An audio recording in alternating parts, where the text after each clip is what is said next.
It all started with a very simple idea. Tell the stories of how successful middle market CEOs made it to the corner office. I'm Brant Handley, founder and managing director of Resource Options International, or ROI. We're the USA's premier executive search firm focused exclusively on empowering middle market companies to attract, hire, and retain A players while transforming top executives' careers and lives. ROI's Into the Corner office is dedicated to discovering how middle market CEOs advance their career, and we're making these remarkable and sometimes quite unbelievable stories available to you for the very first time. Listen and learn about the challenges they've overcome, the interesting people they've met along the way, and the lessons learned that steered these executives' unique journey into a middle market corner office of their own. I know you enjoy these CEO stories as much as I've enjoyed recording them. So thank you for listening today. And if you like what you've heard, rate us on iTunes or wherever you get your podcasts. I'm looking forward to you joining me on the next great middle market CEO adventure into the corner office.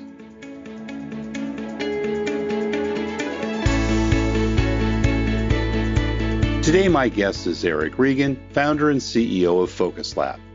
Chances are, if you've spoken to Erik for any length of time, you've heard him talk about his family. His beautiful wife and kids are his world, and he's a huge proponent of being intentional with time and keeping work at work, which his wife thinks is pretty cool.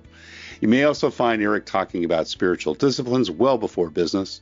His faith informs his work and leadership heavily, and his goal, first and foremost, is stewarding them in a God-honoring way. Erik's career has been an evolution from musician to developer to entrepreneur, and he has a variety of interests these days, but what ties them all together is a hunger to learn how and why things work. What was once, how does the chord progression work, turned into, how does a dependable website get built, and eventually became, what does it take to build and sustain a great company?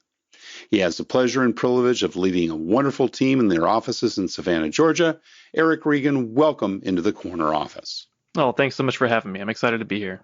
Oh, it's excellent. And we've connected through one of my favorite organizations, C12. Let's start with kind of what's going on in the pandemic. I know you've got a family and obviously a growing business. Tell me a little bit about how you're doing personally and how your organization is doing professionally through this. Sure. Yeah, it's certainly been an interesting year. Indeed. Personally, things are quite well. We've had a very uneventful pandemic, if you will. And that's kind of good to hear. The most that I could hope for, I suppose. We are in Southeast Georgia, and we live most of our life in Savannah, Georgia, but we actually reside outside of Savannah. So our home is in a city that's a little bit south of Savannah, not too much, but our kids go to school in Savannah. My office is in Savannah. Our church is in Savannah. So we effectively live in Savannah. We just sleep somewhere else.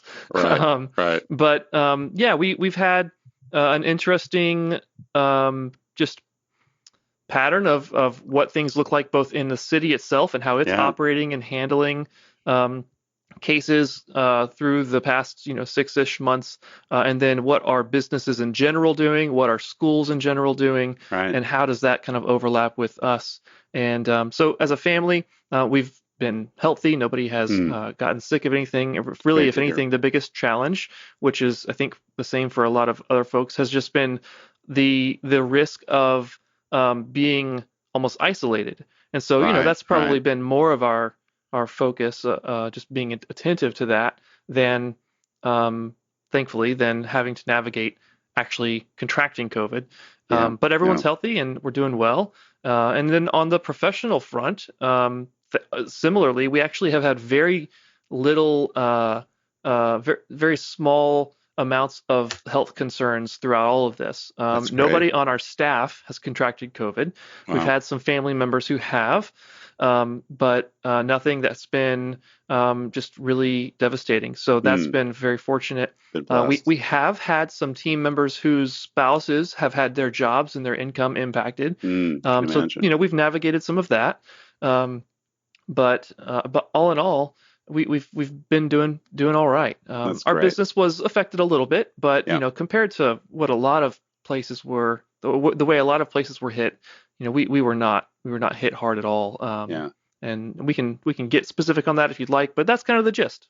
Yeah, well, that sounds like it's a blessing. And is the area fairly been hit hard broadly? Have you guys been kind of more on the average in terms of breakouts and so forth, or has the community been following the guidelines and staying in line, so to speak? That's I don't know that I'm very well qualified to really gauge that. Right, I right, think sure. that I've to the degree that it impacts my business and my family, I Yeah, have paid attention. But beyond that, I don't really try to stay as attuned to it as possible. When the school year started up, I started to pay more attention once again. sure. Yeah. I No, know that were the our kids homeschooling before, or are they? No, Yeah, they yeah, attended a small private Christian school in Savannah, right. and when it comes to school systems having to make decisions, a small student body makes it a little bit. You have a little bit more, I would assume, Flexibility. Yeah, flexibility in yeah, right. how you address and adjust your course. So while our public school system opted to be fully virtual at the beginning of the fall here, Hmm. our private school was fully in person, with Oh, the exception of anyone who preferred not to be not yet, to. or Right. maybe they had pre-existing conditions or people in their household or families who were going to be more susceptible, more at risk. So they had options, but on the whole, they were really trying to encourage the in-person That's great. students or Yeah. learning. And I got So to much better for say, the kids, particularly younger kids too. It's just so hard for yeah, them. I've heard so many horror stories about kids just crying and getting so frustrated and not being able to handle the online learning part of it. It's tough yeah, at that when we age. ended the last school year, it was definitely tougher on my first grader than it was on my sixth grader in Yeah, terms of right. just being separated. Yeah, And that yeah. was also tough to juggle for my wife because I was still trying to work and she was trying to facilitate both of them in their very different age groups Right, of right. learning. So, And social needs as well. Yeah. right, yeah. Well, let's talk about your early years. Where did you grow up, and what was your early family life like? Yeah, I grew up in Savannah actually. Okay. Yeah, So, it's been home a while. Savannah, especially in the business community, that the one of the first questions you get asked if you meet someone at say a networking event is, so where did you move from? It's the assumption is usually that you're not Right, from Savannah, right. and so I usually have the the the fun response of, oh, I'm actually from here, I'm from and here, yeah. usually people go, Well, you don't have the whoa, Southern accent either. that's So, true, yeah. is that where mom and dad immigrants to the area, and you kind of Not grew up with their really. vernacular? No. I think if you and I got to know each other over many conversations, I have a feeling that my Southern accent would start to show Would up. come back up. I Okay, think it got it. would, yeah. But I think that in large part, both of my parents were trained musicians and both Mm, singers. And of then course, I'm yeah. skipping a little bit ahead, but I also studied singing a little bit. And so I Yeah, think that in part, that training. those Yeah. things, those trainings and just backgrounds just kind of worked out some of the accent, if you will. Um, but Well, yeah, I tell us grew up about, here in yeah. Savannah.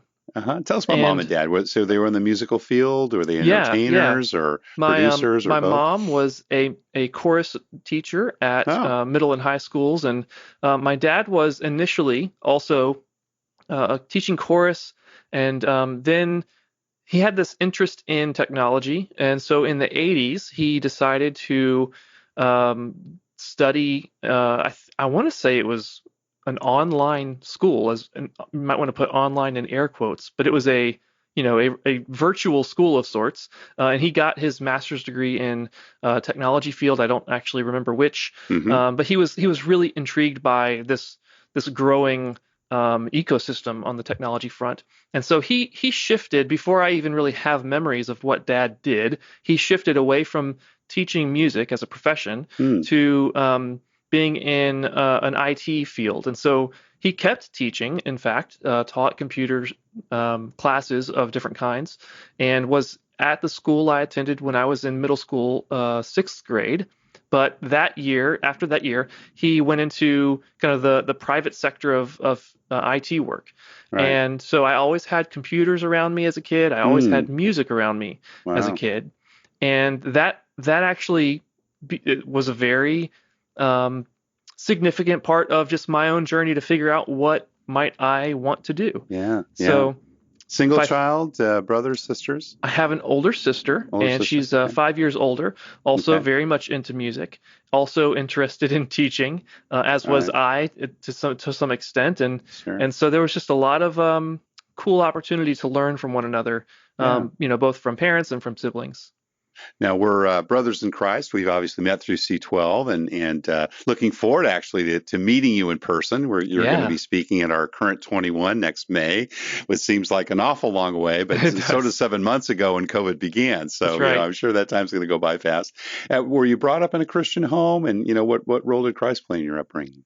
Yeah, I started going to church with my mom and sister when I was probably in fourth grade, or at least the church that 9 years old. Yeah. that I attribute kind of my learning of what church is. Sure. I think our family has been in church as long as I've been around, but the church that we were going to at that time was very formative for me in my youth as a whole. And during one of the camps that they did, or at least that they sent students to, when I was getting ready for sixth grade, so I was around 10 or 11, that's where I finally heard a message, or a culmination of messages, that made me go, oh man, there's something to this. And this is what I want. This relationally, there's something I need to do. And so that's where I gave my life to Christ, was at that age, and was very involved in church through the next 6-7 years or so of middle and high school, which also played a big role in my music development, because I was getting involved in leading worship and things like that. Who were some of the other people that inspired you during those years?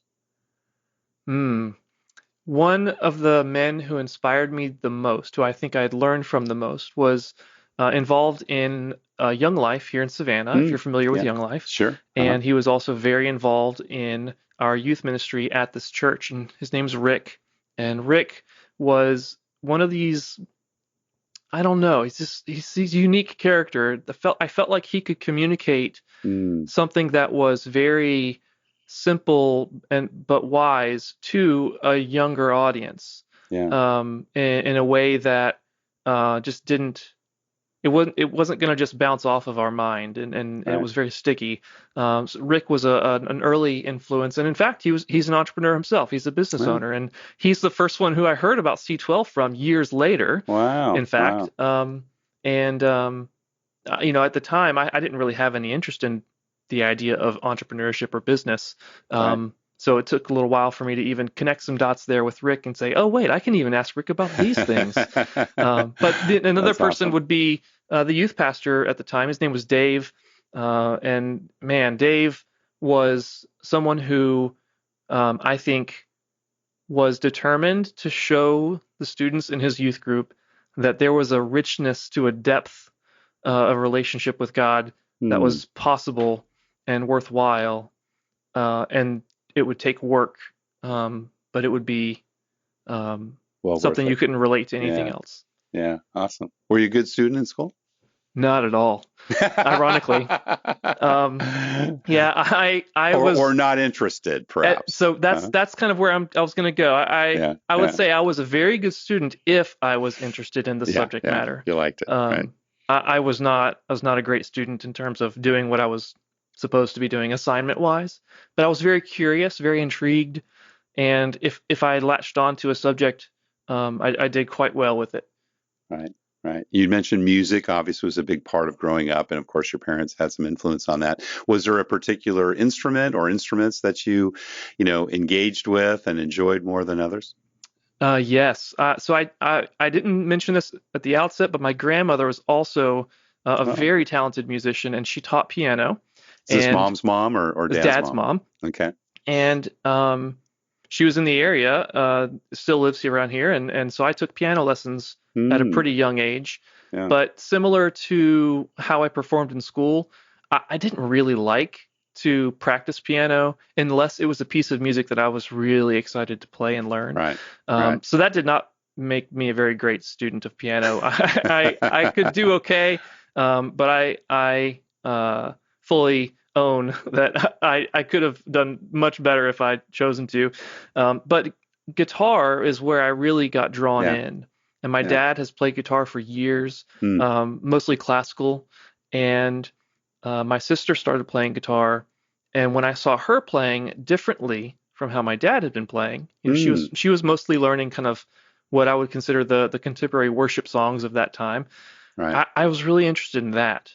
And so I started to try and learn guitar and just became in love with it. Yeah. And I spent many hours, many hours playing guitar through high school in particular. And singer as well? Has that kind of been part of, Yeah. mom being involved in chorus? Is that something that you did as well? And, Yeah, as part of I loved being in my mom's chorus. She's a yeah, phenomenal person and choir director, and was beloved by hundreds and hundreds of students over her career. And she just made it a wonderful experience and environment. And I think that I benefited from that. And I did enjoy singing. I don't think I'm a great singer, but it was a natural part of what I ended up doing. And I even led worship at this church that I grew up at. I ended up leading worship in different capacities there, and then nice. later working at a few other churches as a worship leader. So Yeah. singing was part of it. I don't have a particularly standout voice, though. Well, you've got a good radio voice. That's the mic. Sometimes that matters. Now, you'd mentioned a lot of the entrepreneurial instincts or opportunities came later, but were there things that you did younger that were entrepreneurial in any way? There was one. Yes, the answer is yes, but it's almost one of those stories where I don't love sharing it because I'm a little embarrassed by it. But the first time that I, in hindsight, ventured into an entrepreneurial venture was I stole some playing cards and sold them to my classmates in fifth grade. And apparently that was just an opportunity. I saw the word, I wouldn't have called it at the time, but I saw a way to profit and make some money that I could spend. Right. Don't try this at home.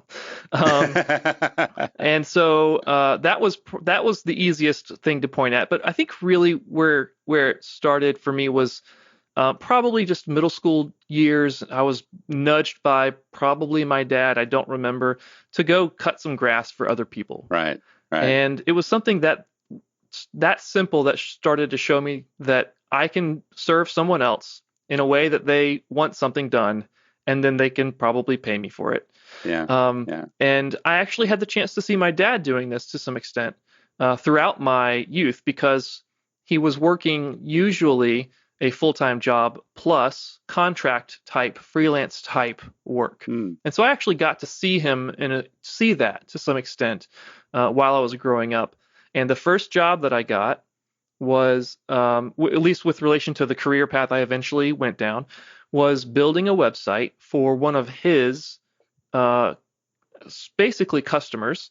It was an association he was a part of, and he volunteered some time, and they also paid him for some consulting, and they needed a website. And he said, well, my son's tinkering with websites. I bet he can do it. And I don't want to know what was paid for, what he was paid for this. I just care what I got paid. And it was $200. And I bought a CDRW for my computer so I could mix CDs for myself. And that was my first taste of what I would consider entrepreneurial stuff. And that was just really exciting.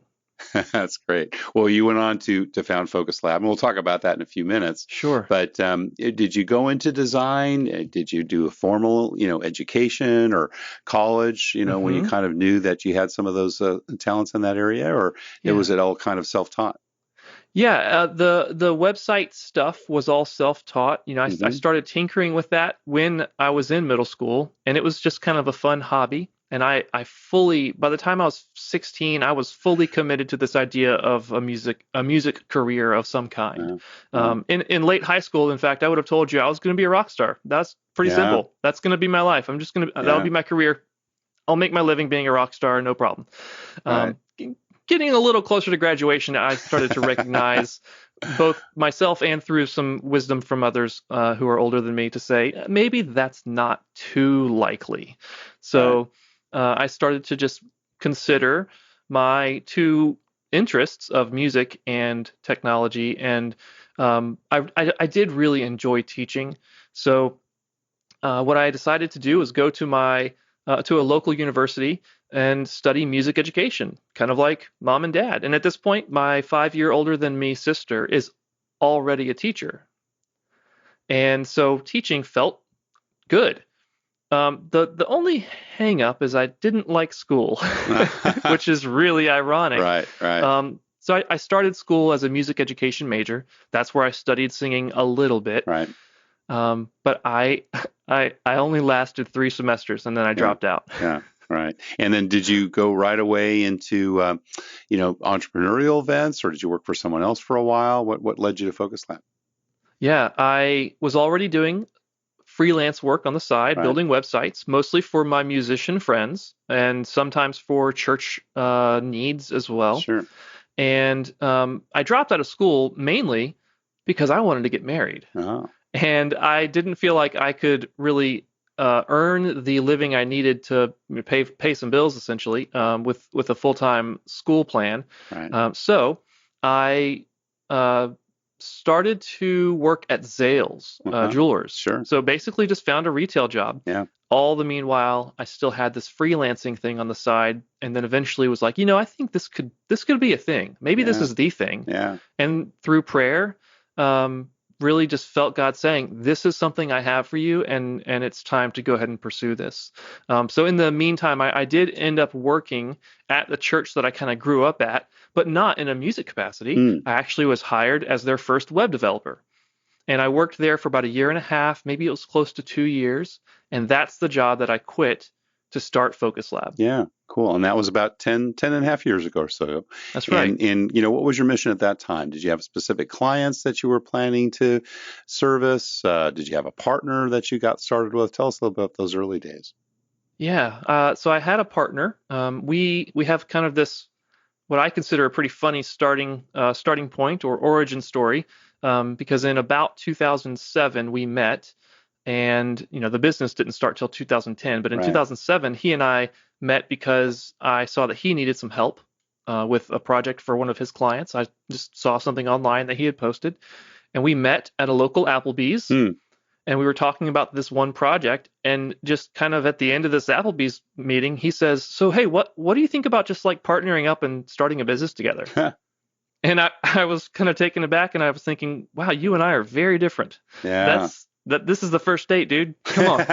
You're proposing right out of the gate. Moving a little too fast for you. Yeah. So, I was definitely like, I don't really know about that. At this point, I hadn't even considered making this my full-time income. Right. Sure. But, we spent a few years working together on, I could basically consider it, we co-freelanced. Right. And it went well. Found projects together that you'd work on, split the revenues and fees, bring him in on projects, and then he'd bring you on projects. Is that kind of how it worked? Yeah, it's pretty much like that. Yeah. And so we had this thing going, it was going pretty well, and we decided, let's make this a legit business, and let's try to keep food on our table with just this revenue. Awesome. And so early on, it wasn't so much about the particular types of clients. We were just trying to do good work and keep some revenue coming. And how many people today in the organization, and what's kind of your span of business operations? Yeah, today we're about 20 people. Awesome. And we have evolved over the years into what we now just consider a branding agency. Right. So we help new companies and also existing companies better communicate with their audience. And that's both from a verbal and from a visual perspective. Yeah. And we've got basically a virtual team, just about. Right. And we've got, I want to say 8 different states, 8 or 9 different states that we're kind of spread out across. And at this point, focused primarily on serving business-to-business companies, most of whom have a kind of a technology bent of some kind, whether they have a big application that's most of what they provide their customers, or somehow technology is core to what they offer. And has it been at Focus Lab? Has been the first time you started managing people? Yes, it is. How did that go?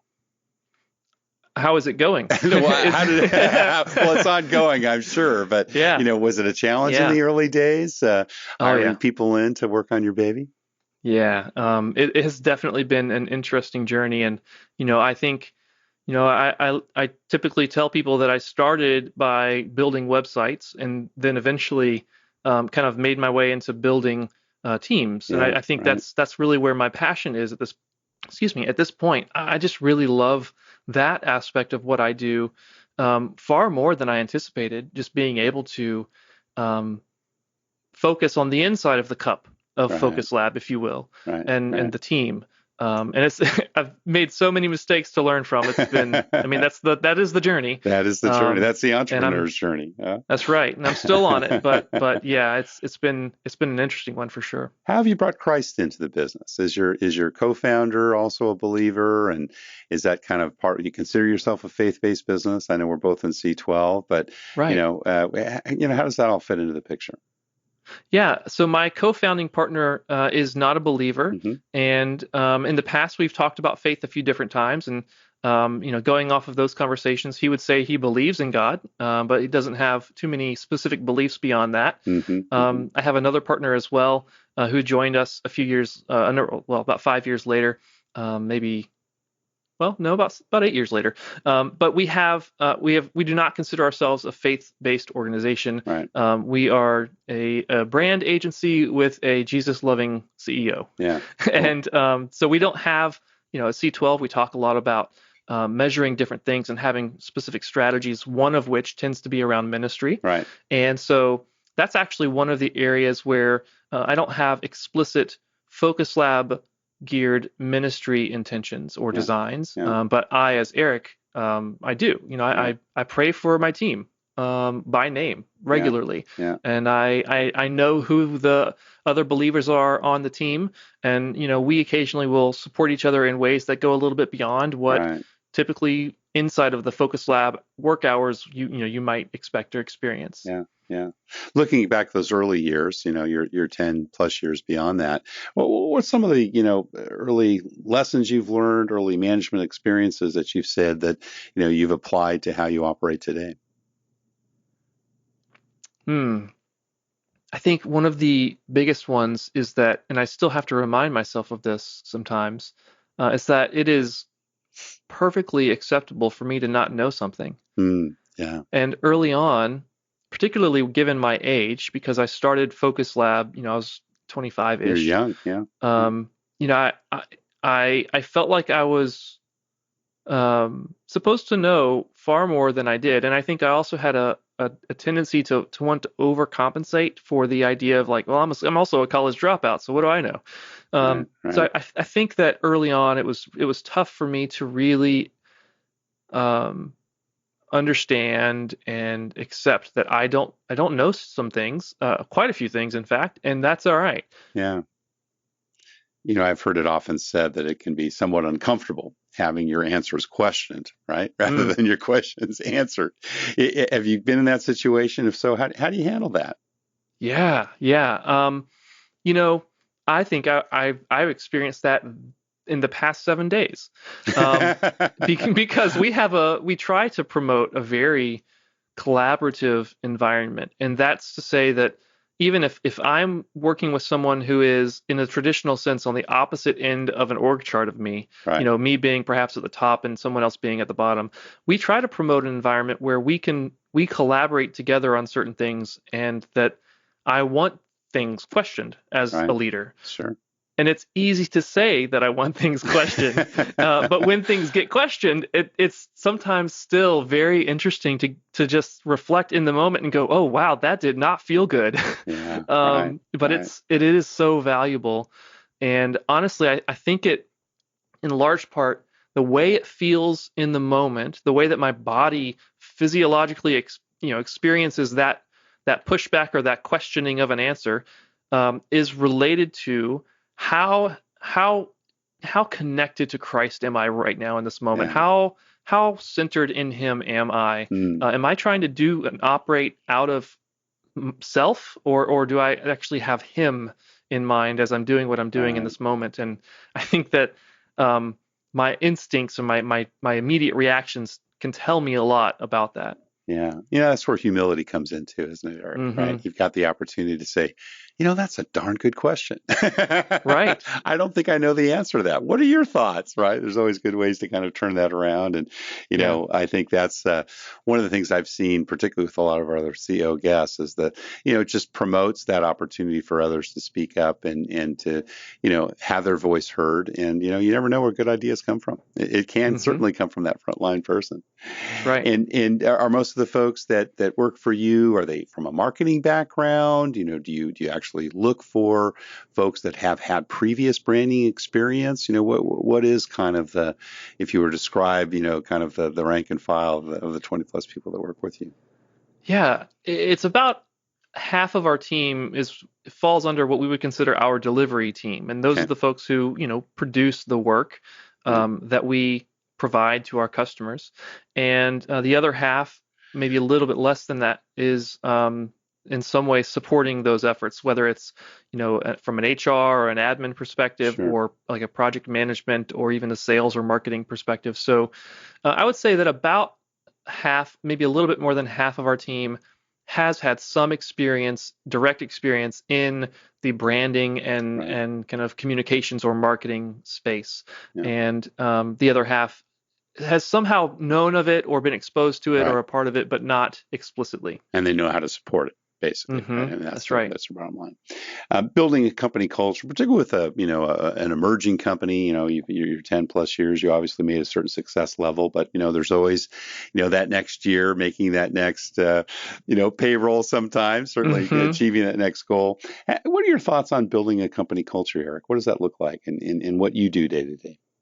Yeah, I think that the culture it's one of those topics, one of those words that is often just very nebulous. It doesn't have a lot of sharp edges into its definition. But when I think about it, I just try to think about what is it like to work here, and then what is it like to be on the other side of this. So that's thinks about my teammates, my team members, but then also thinks about the customers and their experience of the culture of Focus Lab, and then also kind of our community, the people who are around us, who are other designers and strategists and writers who we engage with from a community perspective. How do they experience the culture of Focus Lab externally?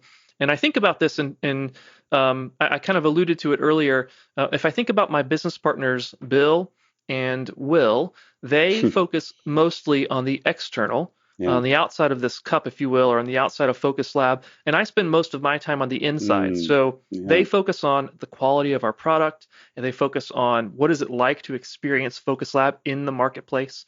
And I focus on what is it like to be here doing the work, working alongside one another. And so from a culture perspective, we think about it in a few different terms, but we want it to be a place that doesn't necessarily intentionally shape the people who join Focus Lab, but at least creates the environment where they can be well shaped. And we've got core values that we think very strongly enable that and empower people to do those things, to be kind of continue to be just better versions of themselves in some way or another, while producing really exceptional results for our customers. And so that's an interesting balance sometimes to make, especially in an agency space where traditionally, the metrics are how utilized is your time? Did you maximize every minute that you could to the output of the customer and things like that? But I really like Craig Rochelle. I think I may be misattributing this, but I think it was Craig Rochelle who I first heard say that, culture is the combination of what you promote and what you permit. And so we think about that, and we just try to continue to focus on what are the things that we're promoting, what are the things that we're permitting, and does any of that need to just grow and strengthen or change in some way? What do you think is most unusual or perhaps unique about Focus Labs culture, Erik? I think it's hard to say because I would need to reference things that I haven't experienced.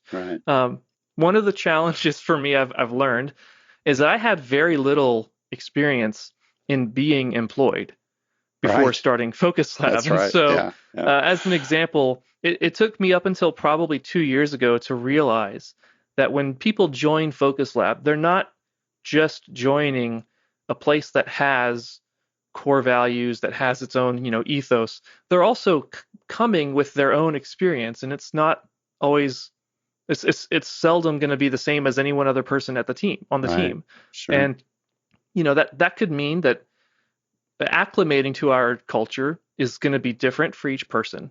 But one of the things that I kind of assume is somewhat unique, maybe. We have just a really healthy, exciting culture of just giving each other praise and props, giving each other kudos. And we do that in a few different ways, but it's so important to us. We actually measure it, which might sound kind of strange. But you measure what matters. So that's right. We do that in a few different forms, but do you have star ratings of employees, or do you star rate each other, or what does that look like? Yeah, the things that we do that are kind of to one another or for one another come in a couple of forms. The one that's basically every week, we create space and opportunity for people to verbally and within our context publicly high five each other in a meeting where the whole team is present, and we're small, so it's easy to have the whole team present. Right. But we also have something less frequent where our teammates can nominate one another for what we call our patches, and they span a lot of different topics. But as a quick example, we have one patch for each core value, and so that's 6 of our patches. So let's just say that somebody sees their teammate demonstrate our core value of empathy in action, and they see it happen in a client call or something like that. They can go in and submit a nomination for this empathy in action patch. And then every so often we have these patch ceremonies, and we read aloud these nominations and acknowledge one another. And those are just cross teammates. It's not just a leader to a direct report kind of thing. And that's just really, really a fun experience. You talked earlier about, working inside the cup, which is a really cool way of thinking about culture and developing the business. Are you involved in the hiring as well? Do you do the interviewing and so forth? Have you guys been adding staff? Yeah, I learned, I feel like somewhat early, that I'm not a great interviewer. So not too many people are, let me tell you, from my side of the table. Good to know. I do not do many interviews anymore. Right. I have someone on our people operations side or HR side who leads that up, and she is fantastic at it. But we also have other teammates who join us in that process. And I'll tell you, we've learned a lot from Patrick Lencioni on this front, along with a few others. But we're continuing to grow and improve that, and I can't claim any of the credit. Well, we've just about run out of time, but we've got a couple of last questions. We kind of started with COVID, so we'll end with it.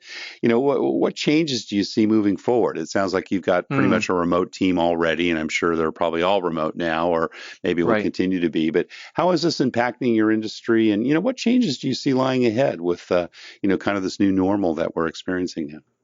Yeah, I'll lead with the disclaimer that I don't feel like I'll pay enough global attention or even regional attention to answer this with a lot of confidence. But I imagine that we're going to continue to see people innovate in how they can work from afar. Right. And that's something that's kind of strange for me to say out loud, because basically from almost day one of Focus Lab 10 years ago, we've been doing that. Right. So I kind of feel like in a lot of ways, different industries are going to catch up to what's already been possible. Sure. At the same time, I kind of anticipate a pretty strong swing of the pendulum back towards in-person stuff, just because we're all going to be so tired of sitting on the other side of a camera. Exactly. So I don't really know where that pendulum will, settle. But I do think there are going to be quite a few innovative changes to how we can work together from afar.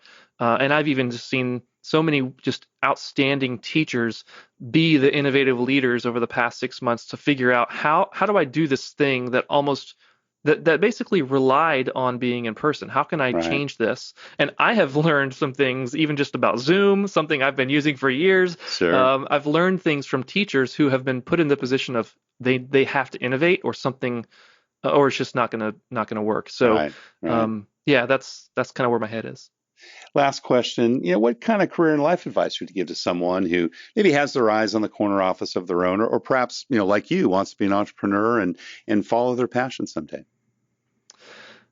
Wow, that's a broad. I love targeting my advice to the person when possible. And so given the hypothetical person or the average person, I think that one of the things that has helped me in more ways than I anticipated was just knowing myself better and understanding what my motivations are, where they may have come from, and allowing that to better clarify why I want to do something and then what that can look like now that I understand why I want to do it.